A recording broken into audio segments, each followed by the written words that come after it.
ഇപ്പോൾ വരുന്ന ഒരു പ്രധാന റിപ്പോർട്ടിലേക്ക് വാർത്താമഴ കടക്കുന്നു. മദ്യനയത്തിൽ ഇളവ് ലഭിക്കാൻ കോഴ നൽകണമെന്ന ബാർ ഉടമയുടെ ശബ്ദ സന്ദേശത്തെക്കുറിച്ച് ക്രൈംബ്രാഞ്ച് അന്വേഷിച്ചേക്കും.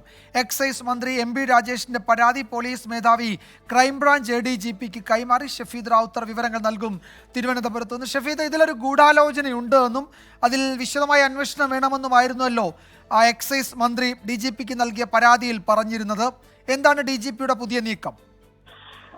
വിജയകുമാർ, ഇക്കാര്യത്തിൽ ഏറ്റവും ശ്രദ്ധേയമായിട്ടുള്ള കാര്യം എക്സൈസ് മന്ത്രി എം.ബി. രാജേഷ് ഇന്ന് ഉച്ചയോടുകൂടിയാണ് സംസ്ഥാന പോലീസ് മേധാവിക്ക് ഇതുമായി ബന്ധപ്പെട്ടൊരു പരാതി കൊടുത്തത്. ആ പരാതിയിൽ പറയുന്നത് ഫെഡറേഷൻ ഓഫ് കേരള ഹോട്ടൽ അസോസിയേഷന്റെ സംസ്ഥാന വൈസ് പ്രസിഡന്റും ഇടുക്കി ജില്ലാ പ്രസിഡന്റുമായിട്ടുള്ള അനിമോൻ പുറത്തുവിട്ട ശബ്ദരേഖ അടക്കമുള്ള കാര്യങ്ങളിൽ ചില ഗൂഢാലോചനകൾ ഉണ്ട് എന്നുള്ളതായിരുന്നു. അക്കാര്യത്തിൽ വിശദമായ അന്വേഷണം വേണമെന്നും ഇതുമായി ബന്ധപ്പെട്ട് എം.ബി. രാജേഷ് DGPക്ക് നൽകിയ പരാതിയിൽ പറഞ്ഞിരുന്നു. ഈ പരാതിയാണ് ഇപ്പോൾ ക്രൈംബ്രാഞ്ച് ADGPക്ക് സംസ്ഥാന പോലീസ് മേധാവി കൈമാറിയിട്ടുള്ളത്.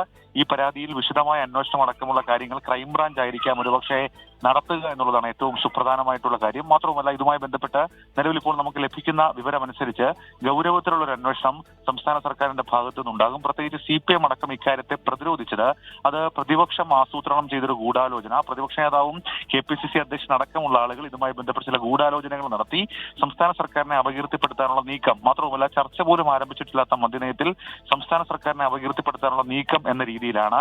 ഏതായാലും നിലവിൽ ഇപ്പോൾ ഈ കേസിന്റെ അന്വേഷണം ക്രൈംബ്രാഞ്ച് ഔദ്യോഗികമായി ഏറ്റെടുത്തിട്ടില്ലെങ്കിലും പരാതി ഇപ്പോൾ ക്രൈംബ്രാഞ്ച് ADGPക്ക് കൈമാറിയിട്ടുണ്ട്. ക്രൈംബ്രാഞ്ച് ADGP ആയിരിക്കും ഇനി ഇക്കാര്യത്തിൽ ഏത് വിധത്തിലുള്ള അന്വേഷണം വേണം എന്നുള്ള കാര്യം തീരുമാനിക്കുക. വിജയകുമാർ, എക്സൈസ് മന്ത്രി എം.ബി. രാജേഷിന്റെ പരാതി പോലീസ് മേധാവി ക്രൈംബ്രാഞ്ച് ADGPക്ക് കൈമാറി. ക്രൈംബ്രാഞ്ച് അന്വേഷണത്തിന്റെ സാധ്യത തെളിയുന്നു എന്നാണ് ഷഫീദ് റാവുത്തർ തിരുവനന്തപുരത്ത് നിന്ന് നൽകുന്ന റിപ്പോർട്ട്.